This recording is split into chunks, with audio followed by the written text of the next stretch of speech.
Yeah, okay, that sounds good. Cool. Okay, let me just do quick checks. All three cameras are on. We're recording. We're recording audio, and I'm not doing mic. Yeah. As long as we're good and Yeah. feel like No, yeah, I could hear you. Yeah. Okay. Cool. And even here too, I had this little like monitor too. Okay. Yeah, we're chilling. There we go. All right. Alrighty, welcome back for another episode of KickTalk with your host, me, Edgar from S'more Kicks, and today I have Andrew coming back. What's up, man? Yeah, hey, how's it going? Pretty good. Before I move on, I always forget to do this. If you like the channel, if you like the content, please subscribe. That little bit of support goes such a long way to help.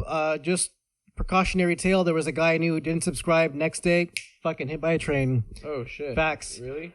No. Like, what's his name? How could I No, look him up? dude, actually, I don't think, like, how often do people Did get anyone hit by... show up to the funeral? Dude, because of COVID. Speaking of which, I feel like it's pretty hard to get hit by a train, don't you think? Yeah, you have to see it coming. But Unless like, you're drunk. But well, okay, so that's a good But one. So yeah, being I feel drunk. like even if you're drunk, you know, oh shit, you know, a train's coming. Yeah, like I always wonder because like that happened pretty recently. Like I remember, I think it was on Complex that someone got hit by a train or something like that and died. I'm like, I get it for things like suicide, and if you're suicidal, like for the love of God, please get help, talk to someone, whatever. Yep. But if you're not and you're walking on the train tracks like that are active, like what are you doing? Yeah, you know what? That reminds me. There's this crazy story of this guy that got in a fight with this dude in the subway in New York, and while they were fighting, he knocked them down to the tracks, and there was a train coming along, and obviously he was beating his ass if he knocked him down to the tracks, Right. But at that point, like he was like, "Oh shit!" Like, Dude, that's I manslaughter. If it fucking yeah, that too. But I think he was more like, I don't want to, I wanted to beat him up, but I don't want her to die. Oh, you so know? so the guy who pushed him down recognized that, oh shit, this guy's about to die. Yeah. It's my fault. So and I'm about dives to in, picks him up, shit. and saves him like right before he was gonna get ran over. Imagine the conversation after that. Like you just get pulled up the tree and just like, vroom, and you just look at each other like, that was wild. And you just get up, shake hands, like, all right, man, take care. Like, you good? All right, we're good. All right, man. I'm sorry about that. I'm like, do we just go our separate ways? I think you kind of have to. Yeah, I think you kind of have let to. bygones be bygones. Like, dude, I think so. I think that's a moment where you realize life is precious, you know? Yeah. And no matter how much I hate you, I don't want anything bad to happen to you to that extent.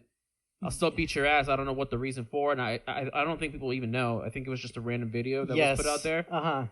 Unless for some reason, because sometimes they interview people, after these viral moments happen. You're right. I do think about that too, but I feel like the closest I get to that though, I think it's just driving in the Bay Area. Like I feel like I really do hate it. Oh yeah. So I got an electric scooter. Because at work, like we get this, like there's like this lease program where like you get a discounted rate on like an electric scooter that you can use for commuting, and so I ride it from here to Diridon. And then it takes me all the way to work. And then sometimes the shuttle goes really slow. So, like, I'll be riding it, like, from, like, Valley Fair to here. Yeah. And, dude, people do not give a fuck. People do not pay attention at all.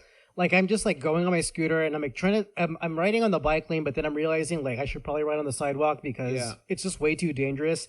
Like, I'm looking over at people into their windows as they're driving, which also, like, I guess takes my eyes off of the road. Yeah. But there's so many people that are just like texting or just like looking down. Yeah, it's unfortunate. I think people don't know how to drive in the city. Like my personal opinion, and whenever it rains, it gets worse too. Dude, yeah, we just had a little bit of rain, and I did not leave my house at all to go driving anywhere. Don't go out. Don't go out when it rains. Yeah, like I literally saw someone try to cut off the light rail on like 2nd, 3rd Street. It was some stupid shit, dude. Like, dude, he literally like went when he was supposed to go. Like, the light was saying, "Yeah, don't turn right, don't fucking do it," and he does it anyways. But then he sees the light rail, stops in the middle, and is kind of like, "Oh shit, what do I do?" The light rail stops, dude, and then he just fucking like dips. Dude, it's so bad. One thing I do love about like just the internet in general, even though I think as a whole, like it's the way people use it is mostly bad. I love going on Reddit and watching like car crash videos or like idiots in cars is one of my favorite ones. And it's shit just like what you just mentioned, where like people panic or like cut off a train and just get plowed, and it's like, dude, do you not see all of these things going on? Like I don't know where it was, but there was this train intersection where the railings came down. There's like all these flashing lights and everything, and there are multiple cars swerving in and out just to get ahead of it. There is one that gets stuck, I think, and you can hear the train like horn like going. The people rush out of the car away from the camera, and like the car stopped like perfectly right like on the tracks, and it just gets fucking bulldozed by this train. And I'm just like, dude, that like what was it worth it, like saving like a minute or two of your time to just like get destroyed like that? Yeah.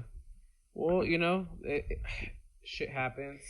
Yeah. But I think when you talk about like wanting to see those type of videos, or like it stems from like, I don't know, back then in the 90s when we watch American Home Videos and shit. That's actually, yeah, that's this generation's version of that. Yeah. Like I saw someone, it was happening in San Jose too. This dude was what do you call it? They call them sideshows, right? Yeah. Sideshows. Oh yeah.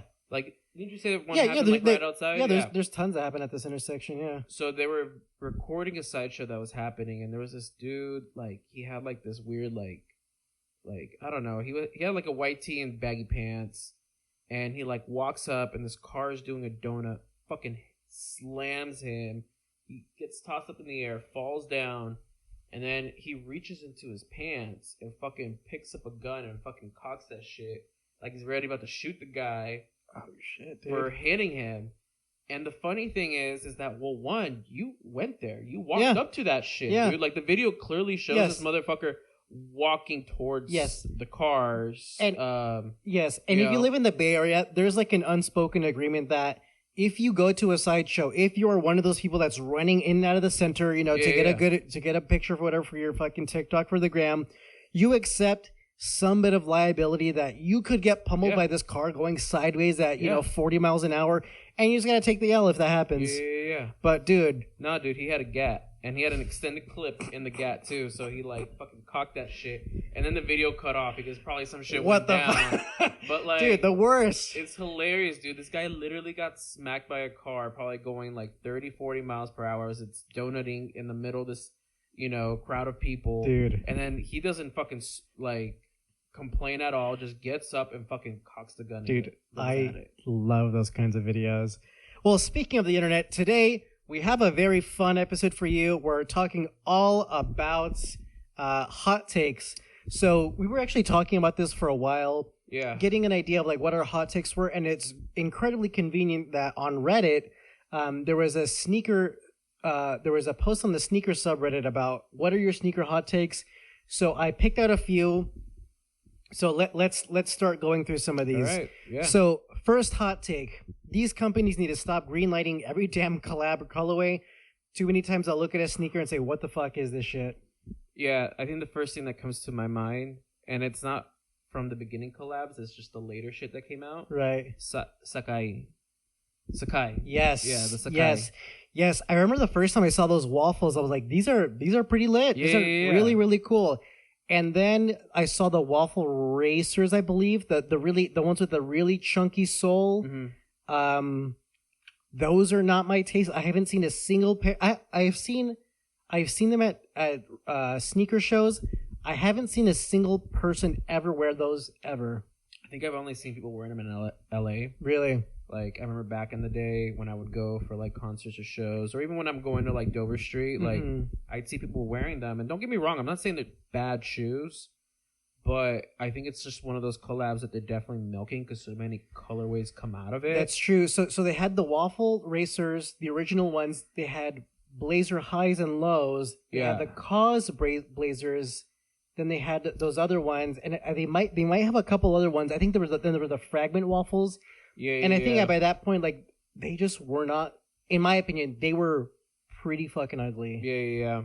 I mean, even the Nike Cortez Sakai's didn't look so good. I mean, for the most part, it just felt like they used the same the same design language that they used in the previous shoes, and they just kept on overkilling it. Kind of like, and this might be a bit of a hot take, but like I'm a Meunier. That's what we're here for. Yeah. I'm a Meunier right now. I feel like it's doing a little too much. Yeah. Right. That black and maroon colorway is basically gracing every Jordan that's out right now. Dude. Like they just did a 12.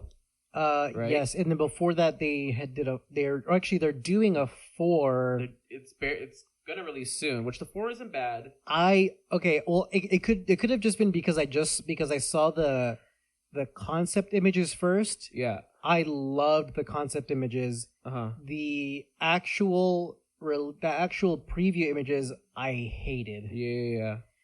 But okay, so that's another one. Did you see them? The preview images? Or? Yeah. Let me. Well, I don't know which ones you're talking about because I know I saw the actual shoe itself and what it looks like, and I think that's what you're talking about. I think the problem with the shoe, it just looks too purple. You know, if they had a little bit more like black here and there added to the shoe, I think it would have added some better. These contrast. were the ones I thought were gonna release. Oh, okay. Isn't that a beautiful shoe? Yeah, I could see that. It's almost like a mix of the 3 and what they've been doing with the other purple shoes. Yeah, and it kind of reminds me of the recent military black Jordan 4s that came out. That's like essentially this or the military blues. Yeah, exactly. Fire reds. It's just a play on it, but yes, and that would make much more sense for the 4s because of like what are key things key elements that are pretty consistent amongst 4s. But this just does not tickle my fancies. Yeah, I mean, what do you call it again? The wings? The wings, right? Yeah. The wings, I felt like it should have been black. Sure. Yeah, for sure. The wings and at the very least these like lace anglets, I think they're called the lace tips, the lace fucking hole things. Yeah. Yeah, I think they should because look how good like the accents can be on here too. Like this made much more sense with like the palette that Ama Meunier was using for the 1s, the 3s, the 2s. Yeah, no, I hear you, and I think the problem is that they're kind of like rinsing, repeating every single time with their shoe now. Yes, and I actually don't mind the 4 that much. I think once you put it with like I don't know a cool pair of pants to drape over it, I think it'd be kind of cool. Yeah, but I think for the most part, it's just kind of tiring to look at because I've seen this colorway repeated so many times. Yeah, it's on the 2, it's on the 12, it's on the 1. It's like how much further we're gonna keep going. Like, that's why true. does the 3 look different than every other Ama Meunier shoe? That's true. That's out there. And it's hands down the best one. Yeah. Okay. So agree, disagree? I'm a bit in the middle because I think part of the reason that these collabs are happening is to kind of like inject some new creativity into these brands. Okay. Which I'm all for because I think there's some people that definitely need to be heard. And their design language needs to be put into the sneaker world, and I think it's done a lot of good in the last few years. But I think they do need to scale it back a little bit. Okay, you know, who's someone you think is doing collabs right? I think Salehi Bembury comes to mind. That's the first one, at least this year. That's what I think about. I mean, even his Crocs, like, come on, yeah, they're sick. He's revitalizing the Crocs brand. Like, I do like the Union collabs. Not all of them were super high resale, but in my mind, like that doesn't equate to it being done well. Yeah. All of the Jordan 1s were really nice. I love the Jordan 4s. Not all of the colorways were like amazing in my mind, but they were still like really, really great ones. Yeah. What else did they do? They did the Cortezes, which I really like too, even though they were they didn't resell for much, but I do really like them and I do plan on getting them. Yeah, I hear you. I think the Cortez for me, it's not a shoe that I would wear personally. I'm not saying it's a bad shoe. It's just a hard shoe to pull off. But if you're into like very colorful shoes, and I think Union always stays true to its vision, you know? Yeah.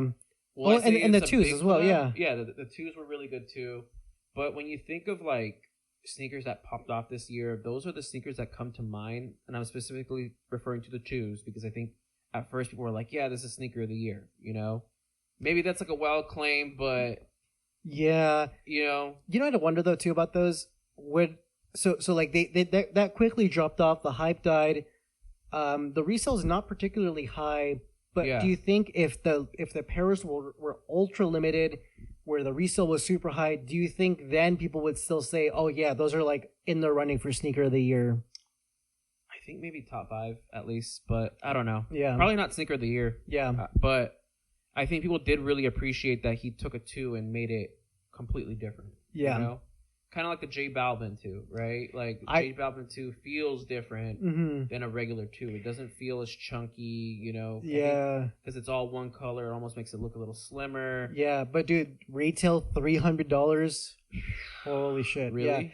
Yeah. That was retail. Yeah. They're a little over retail right now. Like what? Like 360 or yeah, something like that. Last I checked, which I like, but I don't know if I like that much. Yeah. But then again, I mean, for retail 300, I mean that's how much Wave Runners were when they came out. And I got them too. So maybe we'll see.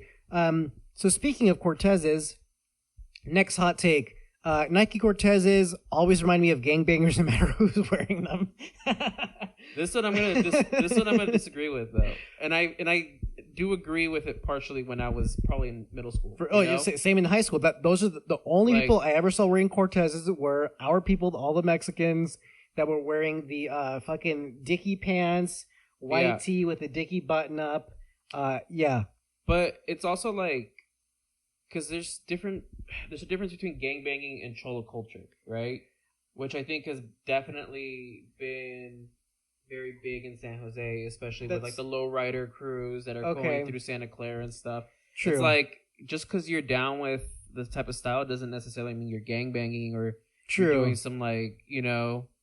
So what if we were to just say for the purpose of this hot take that they're kind of synonymous that like if you dress like it, that's the assumption is that like you're a gangbanger. I mean, like who else do you see wearing Cortez outside of people in that culture or world? I think a lot of people in LA do wear the Cortez, yeah.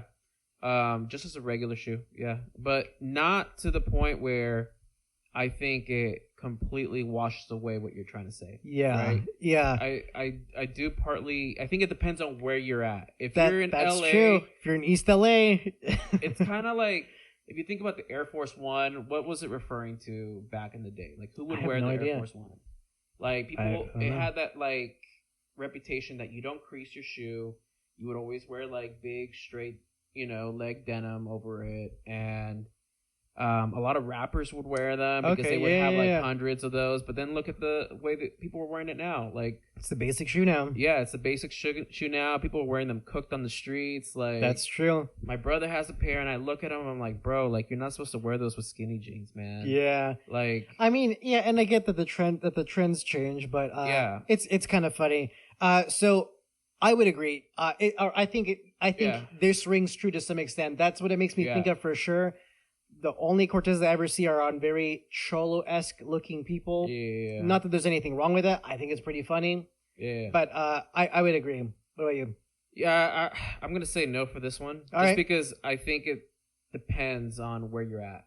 If I'm in like some like rough neighborhood and people are wearing Cortezes, like I know what's up, But if I'm like in Melrose or like somewhere in LA, like I don't know, one of the flea markets or something, people wearing them and they're all beat up.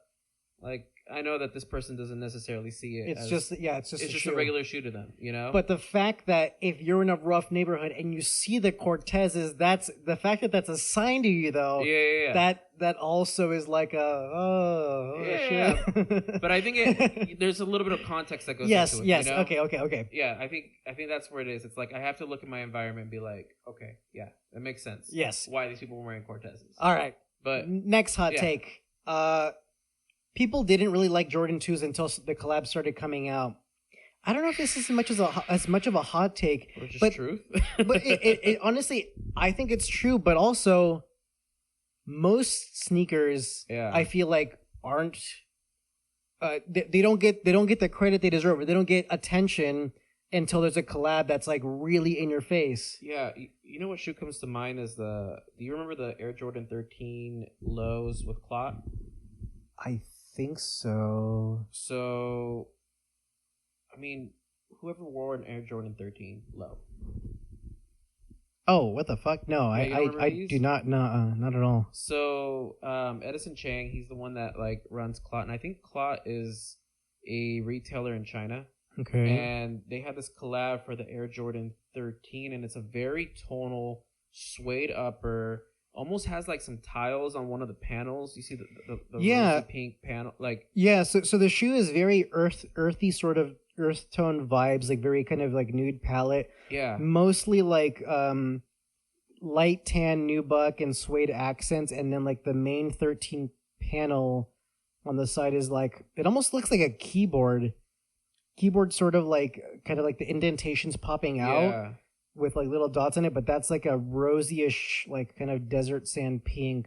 yeah, And yeah. it's got some like rose gold accents. It's kind of cool. I wouldn't wear this, but I respect it. It's a clean shoe, but then I think like, oh yeah, you know, no one cared about the Air Jordan 13 Low. I Yeah. mean, I don't think no one cares about it in general, but this shoe made you pay attention to that. You Mhm. know, I think this collab kind of showed some light on like where the shoe can go. That's you know? yeah.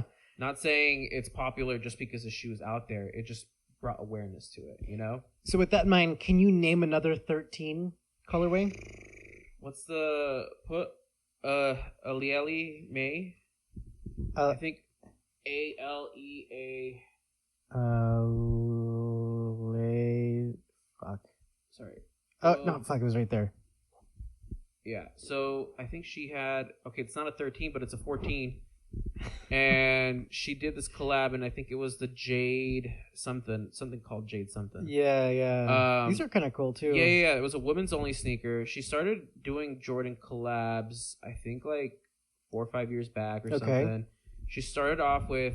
Do you remember back then, like in middle school, people would wear those like Godfather slippers? Godfather slippers. Yeah, they're like almost like plushy, velvety. Like if you just search up Godfather slippers. I'm gonna take us into a whole rabbit hole here, but Let's do it. like these right here, right? Which one's the? Yeah, the first ones. So these were definitely like, They just look like house slippers. yeah. If you think of like the Nike Cortez, this is like the slipper to the cholo culture. You know, people would wear these Godfather slippers a lot. I did not know that. Okay. And because she was inspired by, I believe, this shoe. Because they would sell these a lot in like swap meets. You see how it's like corduroy, dude. This website is called Homie Gear, dude. Yeah, I have never heard of this. What Bro. the fuck? Yeah. So now look up her name and put Jordan 1, and you're gonna see. Oh, the black ones. Yeah, the black ones. I love those. I want a pair of those. Yeah. They have like they have a corduroy upper. That is similar to the Godfather shoe. I did not know that that's what it was based on, but yeah. I love these because these look like the shadow, like a satin shadow Jordan 1. So this is a chenille gray swoosh, silver satin paneling and like embroidered Jordan logo, and then the rest of this the quarter panel is corduroy. And it's inspired by that Godfather shoe. I had no idea. Yeah. That's crazy. And she said that she got the inspiration because as a kid, you know, going to the swap meets, those were the shoes that were around quite a lot. What the hell, dude? Yeah. Look at us dropping knowledge on fucking KickTalk. That's, dude, I had no idea. That's pretty sick. And this shoe probably resells for like what? It says 1,000 right there on StockX. I'm pretty sure. I was. If you look up your size, it's probably higher. I've been looking at these quite a bit. Yeah, so in my size, I think they're about like 1,200 or so. Yeah, brand new. But I think the last sale was maybe in the 8s or so, and I think a good used pair of my size is like 400 or 500, which I've been continuing to look at, and I'm just holding out for a good size because I have the satin shattered backboards, the women's ones. Yeah. And they're almost exactly kind of like this, but just the OG shattered backboards. But I love the chenille swoosh on these. No, dude, they're dope. Yeah, they're sick. Okay, so to the original point, I think too. I think like just there weren't many Jordan 2 collabs, and I think it's cool to get different designers' perspectives or just like what their take on a Jordan 2 could look like. Like the unions that we just mentioned earlier. Yeah. Those are nice. Like they're really nice, but like all of the other Jordan 2s I've seen just in searching on GOAT, like they're like none of them have just been like, wow, I must have this. I mean, if you think about it, there's not a lot of Jordan 2 colorways to begin with. Right. There's a lot of OG colorways. Not a lot, but there's a few that people will always remember. Like the Made in Italy's, which was the first one that everyone tries to keep going back to. But Jordan 2 was never really a popular shoe. I mean, there's those are the University Blues. I don't know when those came out. Yeah, 2010, yeah. Or those purple ones don't look bad either. But I think for the most part, this shoe didn't have a lot of colorways unless it was related to like a basketball, university team, or you're making it specifically for a player. I think the silhouette is fine. Like these off-white Jordan 2 lows are kind of whatever. I think the silhouette's nice, but like, I think, I don't know. I would disagree with this one. I guess there is some truth in it, but that's because there weren't many Jordan 2 colorways to begin with, kind of like you mentioned. If you go back to it, go down real quick. Yeah. There was one shoe that caught my eye for sure. I know it was the Just Dons, which were beautiful. I don't know if you ever seen or held these in person. No. The leather is just beautiful. But then, what is it? Oh, yeah, the Dome Barkers. Like, the 2 was popping. This is kind of cool. It had its moments. Yeah, right? This is kind of cool. It had its moments, but I don't think it had consistency throughout the years compared to like a 4, Yeah, I do like that this is a very different Jordan. Like this is something I feel like I could wear, but it's like it's not overly loud, like work or something. Yeah, it's not overly loud in your face that this is a Nike or that this is a Jordan, like, which is kind of cool. Yeah, these are pretty cool. So yeah, I would agree. Yeah, there is some truth to that, but you could say that with any sneaker that has a collab. Yeah, but that's why I mentioned the Aliyah May 14, because I feel like no one really pays attention to the 14, but then that collab came out and you're like, oh, shit, like the 13s. There's potential there, Yeah. The 13 with the clots too, like there's a lot of potential with these shoes if you just put them in the right creative hands. Yeah. And I think that goes to the first hot take, which they're greenlighting a lot of collabs, and that's true. Some good shit comes out of it though. That's the thing. Like, I can't deny that. Okay. Next hot take. A lot of people who are into sneakers can't dress for shit. There's more to an outfit than just shoes. You don't need to wear multicolored dunks and ones with everything. Trying to match your whole fit with your shoes often just looks goofy. A lot of guys into sneakers can't dress for shit. Are we talking about like casually guys that are into sneakers, or like sneakers? Like I think people who are like self-proclaimed sneakerheads. Yeah. Which I think, like, I don't know about like the matching everything to that. Like, I can get it. Like, I personally am a fan of simplicity. Yeah. But I will say, I do think a lot of people in the sneakerhead world dress incredibly cringy. Yeah. Especially when you go to shows that are just like Gucci, Louis Vuitton, everything off-white from head to toe. Yeah. And you see that a lot in Vegas and shit, Dude, it's so bad. Yeah, and what's the trend now? Balenciaga is now like, everything head to toe. And some like ridiculously like expensive or currently like high resale sneakers. I think that shit looks corny. But no, I agree with this for sure. I think especially if you're trying to match your outfit to your shoes. Yes. In the way where you're like trying to color match it. Right. Like, that shit corny as fuck. Yep. Completely agree. Yeah. Okay. But yes. Can it be done right? Oh, 100%. Yeah. I think it can be done right. I think of Trinidad James. Yes. Because he does a podcast on Complex with Brendan Dunn and Matt Welty, and they talk about sneakers all the time. And every single time you see him, not every single time, but all his fits are like on point. But sometimes he is matching his outfit to his sneaker, but it works, Right. So I think it depends on like who you're looking at, but I think on average, it does look good for you though. Yep. Okay. Next hot take. Yeah. A lot of sneakerheads these days only think a shoe is fire if it has a high resale price. I kind of agree. Yeah. If there's a lot of hype building up to it, and I think if it's like if a sneaker is incredibly expensive, like that makes sense to me. And I feel like that's the case with like the Off-White Chicagos, which are great. Yeah. But I think I don't know. Actually, I'm kind of torn on this one. It's hard to tell because I feel like, and I keep going back to the shoe, but like the Amamaniere, the resale wasn't super high when it first came out. True. It got really high once people started buying them out, and they were starting to become a lot less, and people realized the quality, and Actually, I changed my mind. I agree. Yeah. That reminded me of the Jordan 1 Unions. When they first released, they were $400 or $500 resale max, and it wasn't until that they shot up to like it took a minute, $1,700, $1,800, and now everyone's trying to buy them up. Yeah. Okay, yeah. No, I changed my mind. I completely agree. Yeah. Um, But mhm. it is. There's a lot of people that do associate like a high resale price with, oh yeah, that shoe's dope. You know. True. And in some cases, rarity also equals high resale price. But I can appreciate a rare shoe that has a high resale price. But I won't think a shoe is cool just because it has a high resale value. Yeah, I hear you. There you go. Okay. Next hot take: most classic Nike Jordan silhouettes are absolutely terrible on your feet. It's a miracle anyone ever played basketball in them. I think this is partly true. Yeah. I mean, more Jordan than Nike, I would say.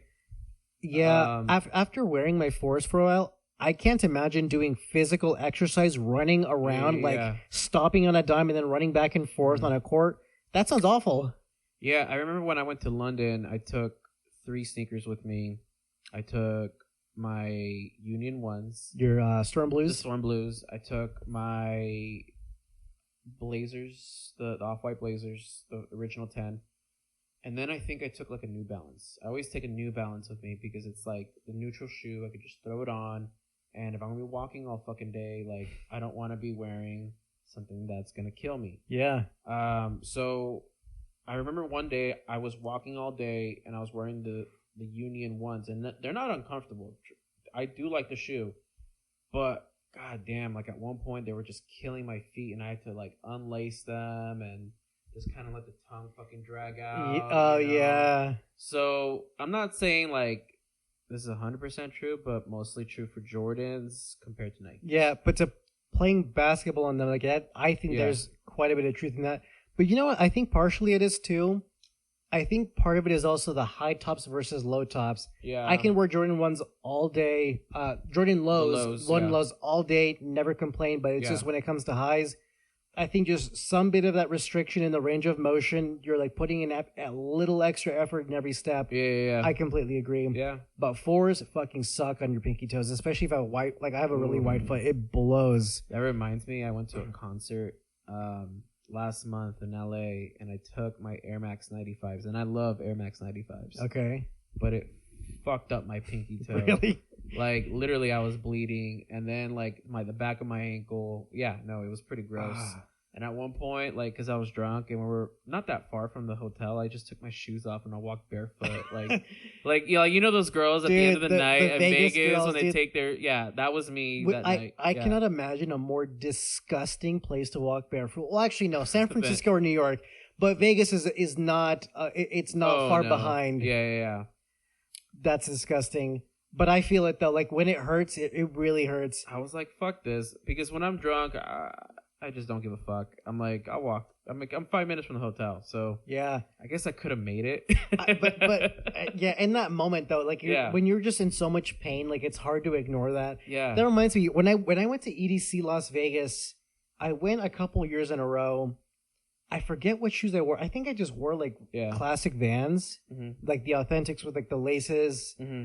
Those were the worst. Those were so bad because so EDC is 3 days back to back, Friday, Saturday, Sunday. Yeah. From 7 p.m. until 5 a.m. the next morning.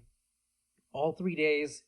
And I think the first or second year I went where I wore Vans, by like the second day, like around 2 a.m., I was just like in so much pain. Like the front of my shins were just destroyed. Like I just had to sit down. Yeah. Was like not even able to go to see the artist I really wanted to see because I was in so much pain. It was the worst. I've learned that, truth the hard way, and I always say my answer to that is New Balance, man. Dude, I gotta hop on that New Balance train. The thing is with Vans, they're comfortable, don't get me wrong, but when you're wearing them for a long period of time, that canvas fabric, there's nothing to really cushion that between that and your skin. And especially if you're wearing like low profile socks and it's which I was, and it's just a little scrape each time right in your heel. It's just digging into you all fucking day, dude. Yep. I completely agree. Okay, this one similar to what we talked about. Okay. So next hot take. Mass produce the SB Dunks. Most of them will never touch your skateboard, and that's ridiculous. They can do limited editions, but keep the basic colorways in stock. Yeah, I believe that. Yeah. I would agree with that. Do you feel like you have to like be a skateboarder, or do you think you're a poser if you wear SBs but you don't skate? No, because I mean, people wear bands and they don't skate. That's true. So yeah. it's like, I think the same should go for the SB, and especially if you like a comfy shoe, and you think that's it, then Yeah. fuck it, dude. I love them. Have you ever skateboarded at all? No. No. Dude, No, I tried I would once. break my head doing it. Dude, so when I first moved to the Bay Area in 2015, I got a job at a dermatology clinic in Los Gatos, and so there was always really limited parking on the street. They wouldn't let you park across the street because that's where like Good Samaritan Hospital was. So I had to park all the way around the block, and it was a long walk. And it was my first job out of college. So I wanted to be there on time. So I went to a skate shop and bought a penny board, which is like really narrow. I didn't know that a penny board is really for more people who are more experienced and more comfortable on a normal skateboard, because it's so much smaller that it takes up, like, you should have really good coordination and just like balance and control if you're going to ride that. So I would ride it from my car to the front office and back. The third day I was riding my penny board, I was riding kind of slowish on the sidewalk. Yeah. I hit like a slight little bump that might have been an inch off, and I immediately just ate shit so hard in my scrubs that it tore a huge hole in my scrubs right on my knee. Yeah. I like scraped both my hands up, and I'm like 23 at this point, so obviously that's gonna like last a bit longer. The next several days I was so sore, and I never rode it again. Yeah. And that was like it was 3 days in, and I ended up selling it on freaking OfferUp after that. It'll just teach you once. You never go back. I mean, I still have some. Yeah, I have a ton of SBs that I love them, but dude, that's it. That's all I needed. And the thing is, it's like SB had a whole culture around it, and it's not just a sneakerhead thing. Like, I have friends that like grew up wearing SBs and collecting them, but not to the extent where like I would say like they're sneakerheads or anything like that. So I think it's something that can be appreciated across the board. Yeah, I love SBs. Like, my foot's especially wide too, so those are just so comfortable on my feet. Yeah, I love those. And a lot of the collabs are pretty sick too, like the Mummies, which I don't understand. Like, why does Nike release like a themed shoe at the time of the events? Not so you can't wear them. Yeah, doesn't make any fucking sense. Yeah. For like Halloween, they released like a day before Halloween, which no one's gonna get them until like the first week of November.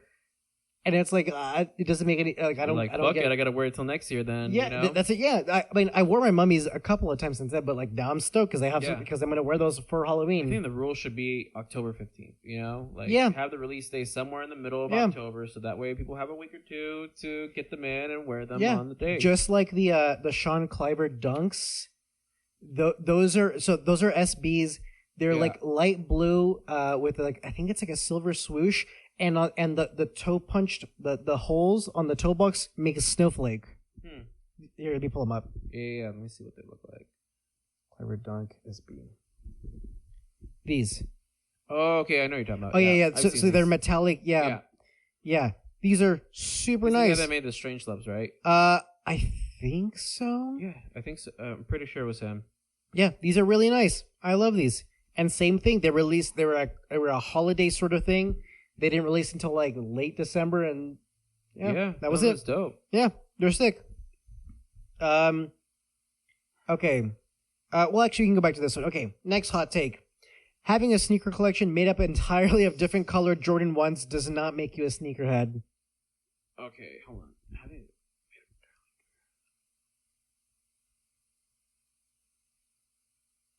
I don't know.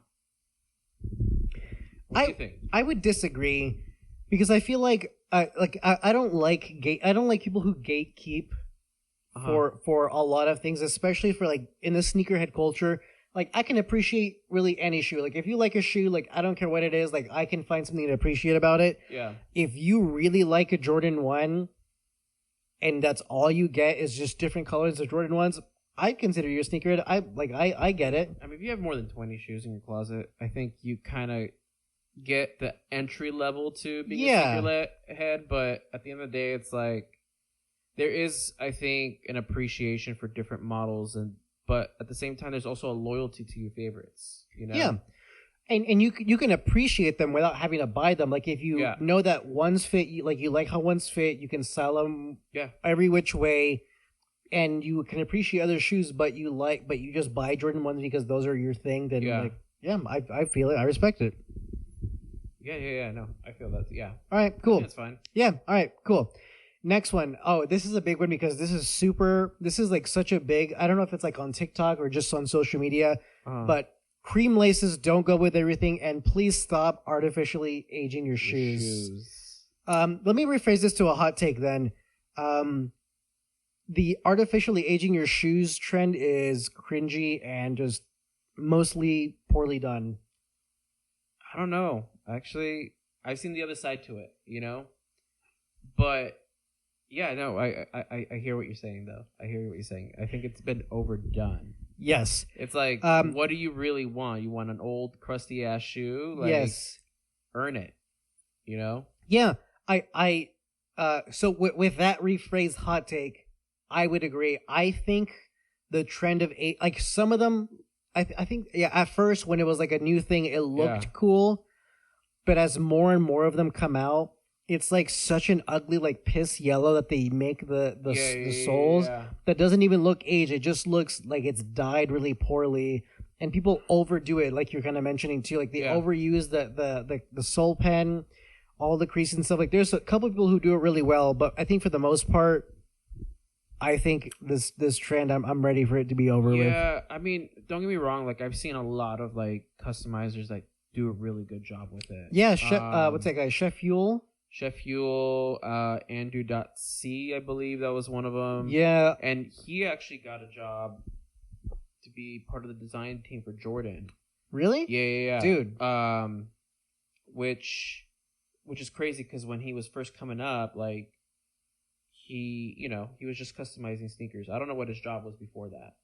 But he ended up jumping into the Jordan design team, which is insane. Dude, that's awesome. Yeah. But I wonder, like, when you if you start off doing your own thing and then join a corporate, like join a huge company like Nike, does that actually benefit you, or does that now like limit your creative freedom? Like, do you have to sign things saying that you can't do collabs or your own customs, outside of that? And then are you limited to what you can actually do with sneakers? Because even then, for like really huge people like Jerry Lorenzo of Fear of God, when he signed up to do the collab with Nike, they were incredibly hesitant on letting him do his own sneakers. Yeah, what were the ones that he made? Those were the high top, almost military boot like looking. They pushed back. Yes, they pushed back so hard on that. Would not let him do it until they finally said either I'm doing it this way, like the way I want to do it as a new silhouette, or I'm not doing it at all. And I think they reluctantly let him do it, which was a huge hit. Like I still really like those. Yeah. But like if you're joining a team, like I wonder if that limits you what you can do. I mean, from what I saw on his Instagram, it didn't seem like he's been slowing down on the customs. He's still doing it. He still takes orders. He still sells them. He did these recent ones that were like Majin Buu and Piccolo inspired. I feel like I've seen those. Dude, that reminds me. There were a pair of Jordan 4s that were like a Ghastly. Like the Pokemon? Oh, okay. Ghastly or the Gengar colorway? Yeah. Dude, they were sick as fuck. Shit. I would love to see that. Yeah, I'll have to pull them up. Yeah, one of these days. Yeah. Fuck, what were we even talking about? No, but we were talking about... That's true. We're talking about people who artificially age their shoes. Yes, I think the problem is that it's being overdone, but it's also being done by the companies too. Like Nike's also putting out piss yellow soles in their dunks, and for the most part... Like, actually, look... real quick at the Union 4, like that's a nice lightly yellowed, I get what's going on there. Yeah, it's not like fucking like I haven't drank water for 5 days. Yeah, and been on a bender. Yeah, dude. Yeah, like, but yeah, I think I do partially agree with it, but I do know that there are some shoes out there that do a good job with it, or sneaker customizers that do a good job with it. I agree. Yeah. Okay. For the most part, I just don't like how they look. And it's a very easy way to ruin your shoes because a lot of people overdo it if they're not experienced, that don't have like the patience and time to do like a trial and error. But I agree. But I will heavily agree with the cream laces don't go with everything. Yes. Because that's what they keep doing. And they'll put like a purple ass shoe or a green shoe and they'll put the cream laces on there. And sometimes it'll work, but most of the time it doesn't. Yeah. Yeah. Completely depending agree. on certain colors, Okay. Next one, and I completely agree with this. Sneakerheads do the Gel Light 3 dirty. some of the best collabs of all time have happened on that shoe. I forgot, were a lot of the Ronnie Fee or Phi shoes done with that specific model? Yeah, I believe so. I think those were the salmon, Back in like the day when salmon he did, toes. like the volcano. He did the fucking Yeah, these are still. Yeah. Yeah, these are still one of my favorite like shoes that I still haven't bought. The salmon toe, Kith collabs that especially come with this like really dope box. Let's see. Yeah, it comes like it has like a pin and all this other stuff. Pretty sick. Do you mind going on after you? Yeah. Go just put Kith Asics on like StockX or something, and let's just see what the highest price is. I want to see what the shoes look like because I do think it's a good shoe. I like that it's mostly a suede upper on these collabs. I think originally it's mostly mesh, but a lot of people like to use a suede. I don't know. Don't quote me on that, but I do really like the silhouette to the shoe. I think it wears well. They're incredibly comfortable too. I actually have never owned a pair. I've tried a pair on just to see what my size is to see if they like fit pretty true to size. They do. Yeah. I tried them like at a random like sporting like Dick's or some sporting goods store. Yeah. But yeah, I think these from here up are the main. So the volcanoes, those were sick. Yeah, these are nice. Like back in the day, I want to say what, like 2015, 2016, whenever this shoe came out, like I think that was one of the high points of also, not only Kith, but like 2017. Yeah. And Asics, I think they were doing a lot of collabs. I think they still do some, but they're not hitting as much as they did back in the day. No, I'm more of a fan of the New Balance Kith collabs, especially. I think they just had a couple here. Yeah, like the Kith Strike Rose. But yeah, I do agree. I think they did do the shoe. I mean, I don't know if they did it dirty. If I'm gonna be honest with you, I don't know because I don't pay attention too much. But I do think that this shoe is something that people should pay attention more to. Yeah, you know? There's some dope colorways that you can really dig through the sea of all these specific. Yeah, for what the post, and I think I read some of the comments. I think what they're getting at is that this shoe doesn't get the respect it deserves. And I would agree because these are really nice collabs. And also they're just, it's a really well designed and really comfortable shoe. Yeah. I think the issue is that those collabs are done with a small group of people. That's true. It's like, okay, are you going to really depend on Ronnie Fi to completely revive Asics? That's true. Well, but also too, not many people actually know of the brand, even know of the brand Kith either, which is interesting. And I think this is I think the point you're getting at is that this is also a bit of a niche. Yeah. Like to really know it's a pretty niche like group. And then real quick, put Ice Studios Asics. But yeah, it is a very niche group, and I think it is just one of those that you really have to pay attention unless you don't follow. Okay, it's a different model. It's still Asics, though. But these are kind of cool. Yeah, these just came out recently. I don't know the person that designed these, but I know she put in a lot of work. I don't know if she has a personal brand, but I really like the ice, the cold look to these shoes. Yeah. Very like glaciery, like iceberg. Yeah, and it has that like yellow like air unit in the back, which kind of like makes it stick out. I think it's pretty sick. That's pretty sick. And then there's the Asics JJJ Ounce that just came out, which true. is your basic dad shoe. But that's true. Hey, it's done by the guy himself, so you got to pick up a pair. Yeah. But yeah, I so go back to it again. Why do you think, or not you think, but why do people think that they did that shoe dirty? Just because it isn't getting enough notoriety and people are not like noticing enough? Or? Yeah, I think it's not respected enough, and I think. Especially when you see things like Complex's sneaker of the years and just even sneakers that are brought up. Yeah. They're very often forgotten. Yeah. But I guess that's just part of the culture. The culture cares more about hype, collaborations with like well-known rappers, artists, whoever's currently like in the limelight.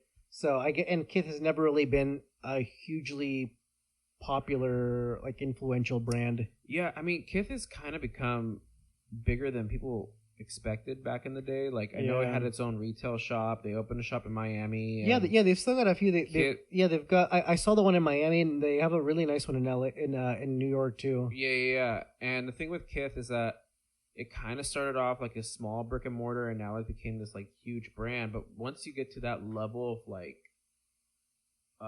success, I think part of your hype does kind of dip down a bit. I will say though about Kith, my hot take is their quality has gotten terribly lately. Really? I've bought a lot of shirts from them that are like what is it called? It's kind of like a silicone like heat press thing that's like a Kith logo. Yeah. And just a few washes in, like it's already like peeling off and stuff like that. Shit. I emailed their customer support. They were literally no help at all because it's already been worn. I was like, they don't give a fuck. Cool. Dude. Yeah. They don't give a fuck. Yeah. It's to that level of success that you see that trickle down happening. Yeah, they're where, just like they stop caring so much about what they do with their brand. Yeah. I mean, the same thing goes with like Supreme. Supreme used to be just a skate shop in the 90s, and the same thing with Stussy. Not saying Stussy's still really good. I'm not shitting on Stussy. I wear Stussy all the time. Like literally right now, I'm wearing Stussy. So, but when you are a shop that's so small, you have more time to really dedicate to the material and also the care that you put into your shit.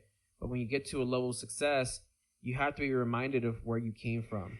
And if you're not, then you're going to lose your whole identity. You're going to lose the quality. You're going to completely get washed out. That's why, like with Supreme, I think in the last few years, it kind of got a little bit washed out. We saw a lot of collabs coming out, especially with Nike, that weren't hitting. But then all of a sudden, you see like them trying to go back to the old shit. That's why they did the Supreme Nike Dunk Low. Oh, right? yeah. And I think that was kind of like them trying to resuscitate that sense of hypeness that was... Even the Blazers, too, that just came out, too. Which the Blazers, they weren't my favorite, but no, I can see why people like them. I kind of like the black ones. Yeah. I don't like the fabric that they use. I prefer just, like, I don't like canvas. And I want to say, I think they're canvas. Yeah, I can't do a canvas upper. It's a denim upper, right? Yes. Yeah, I can't do it. But I'm just also a fucking slob. Like those won't last on me. Just drop ketchup on them, dude. 100%. That's exactly some shit that I would do. But yeah, So okay, cool. Next hot take. This is something we actually talked about. I'm not going to read this entire thing, but wearing sneakers with a suit at any formal event is absolutely garbage, cringe. Oh, like 100%. Yeah, dude. I think if you're in high school, it still looks equally bad, but I get it. You get away with it. Yeah, because I remember at my prom, a lot of people would wear their Concord like 11. Yes. Dude. Yes. Concord 11s. Some sort of Jordan 11, because I feel like if there's any sneaker, if you had to wear a hype like Jordan sneaker that like to a prom or with a suit, those could look okay. Yeah. I think from what we saw earlier, the 2s look pretty sick. Yeah. And those look subtle enough. But I think 100%, like you're gonna, like if you look back at pictures 10, 15 years from now and you see yourself wearing a suit at your sister's wedding with fucking Jordan 1s, you're gonna think like, why didn't anyone stop me? Yeah. Or if that ignorance is still kicking in, like you should, like there's a problem there. Yeah. If you don't think that in 15 years, I'm worried. Then I don't need to know who you are and the kind of person you are, because that's that's beyond me. But we've all had those moments where we look back, we're like, what the fuck was I wearing back in the day? Yep. You know, who was I trying to be at that moment? Yep. And I do think that when you're wearing your suit and you're wearing your sneakers, that kind of goes to show that like you cannot give up that sneaker for the life of you. Yeah. You know? And if you can't do that, then okay, sure, come off looking as cringe as you want. You know? Yeah. Be my guest. I'm not going to stop you. Yes. You know? I think I feel like if like just wear dress shoes. Like you'll fit in, like, unless even if it's honestly, I feel like even if it's your own wedding, like do what you want. But I think it doesn't look good regardless. But especially if you're a guest, like for the love of God, dude, don't be that person that you're like trying to pull attention to yourself. Like just blend in, dude. Yeah, I think the only sneakers I can think of that look cool, that could look okay, like let's say if you're the groom, if like you're getting married, like some white common projects, the lows, just like the very plain basic white shoes with like a cream suit. That could look okay. Yeah. Or something from like filling pieces or Yeah. I don't know, something Aim Leon Dore made. I mean, it's simplistic. It's meant for that, Yeah. to kind of be mixed in with menswear. So I think you could get around it, right? Like you could still wear a sneaker and wear your suit. But not like a Jordan 1 fucking Chicago. I don't want to see a 4, you know. Yeah. Threes could look okay, but that's not to say you should do it. Like I still wouldn't co-sign on it. It's only Don't wear okay if them. it has a Nike Air in the back. Yeah. Okay, next hot take. Crease protectors are trash. 100% agree. I've never. I remember one time I bought. I think it was the Crep Protect ones, and I don't want to shit on them because I know they do good cleaners for their sneakers. Fuck them. But like, it's trash, dude. It's fucking trash. Yeah. Like I can't stand having them in there. So I'm like, fuck it, then I'll just crease my shoes. I'll just crease my shoes, yeah. And I get it because I feel like I had bought a pair once too for my off-white MCAs, the Air Forces. And everyone's like, oh, dude, just wear them, just crease your shoes. I was like, ah. And then I wore them, I was like, I don't care that much about keeping these. Yeah. And then I ended up selling them anyways. But nope, 100% agree. Crease protectors are trash. Yeah. Okay. Okay. Next hot take. Worn shoes look better than brand new dead stock shoes. I'm going to have to agree with this one. Really? Yeah. A pair of beat up Air Force Depends on Ones. how beat up. Depends on how beat up and what shoe. Hold on. But for me, this is true. I do think that once you wear your shoe and you add a little bit of they call it patina, right? Patina? Patina? I don't know. Patina. It's like when you wear something and it gives it that aged look. Okay. So I think when you do wear your shoes, not saying they look better than brand new, but maybe they go better with your outfit because they don't look so brand new compared to your clothes. That it detracts, that it's almost like, look at this guy's got brand new shoes on. Yeah. Okay, no, I agree. See where I'm going? But it really, yes, I think one of the few exceptions, Air Force Ones, just plain white. Yeah. Those look so much better brand new. Oh, yeah. I mean, even the Dunks, I'm not going to lie, look better brand new. Like just the plain Dunk lows? like Dunk lows, because when you wear them, you get that fat crease right across. Oh yeah, the box. warping. Yeah, that's true. And I think we even talked about the Air Max 90. Yes, the Sean Witherspoon ones. Yeah, dude, those warp so much. I don't know what the hell's wrong with those. There's some exceptions to it. Yes, and I'm not saying like beat your shoes to death, but like I've worn some of my shoes almost to the point of no return. Yeah. Like when I took my Mamineers, and it's gonna sound bad, but I took them to Rolling Loud in Florida. But that was before they were like several. Before they were 700. Yeah. And I was like, I'll just buy another pair. Like, no big deal. And I wore them out there. I mean, they're still good. Trust me, they're still good. They still look brand new if I clean them up. But there is something about wearing in your shoes that you shouldn't be afraid of. Yes. And it doesn't have to look bad. Just don't wear something that looks extra cooked. That's it. I agree. Yeah, I think, okay, then, I agree. As a whole, broken in sneakers look better than dead stock. That's the word that we're looking at. Yes, broken in sneakers look better than dead stock. But don't, like, respect your shoes. Like, a cow died for that, you fucking degenerates. Hey, man, I had to go mosh. Dude. In the fields of Florida, okay? Dude, bro? Yeah, that cow could have still been alive, dude. That cow's going to look down and be like, damn, look where I'm at now. Dude, getting fucking cooked right now. Oh, stepped on by like 1,000 people. 100%. Okay, next hot take. Air Max 97s are the most uncomfortable Air Maxes ever. Yeah. I mean, hold on. I'm not going to lie. I don't have an Air Max 1. So I can't really compare it. They are so fucking comfortable, and I dude. think, I know you mentioned it because they have more of a plush backing to it compared to the 97. The biggest thing in my mind, though, is that Air Max 97.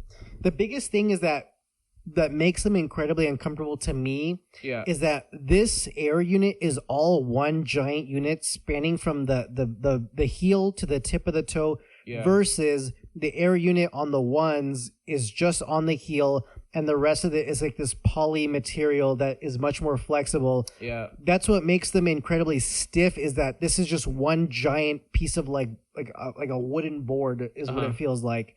That's why I would 100% agree with them.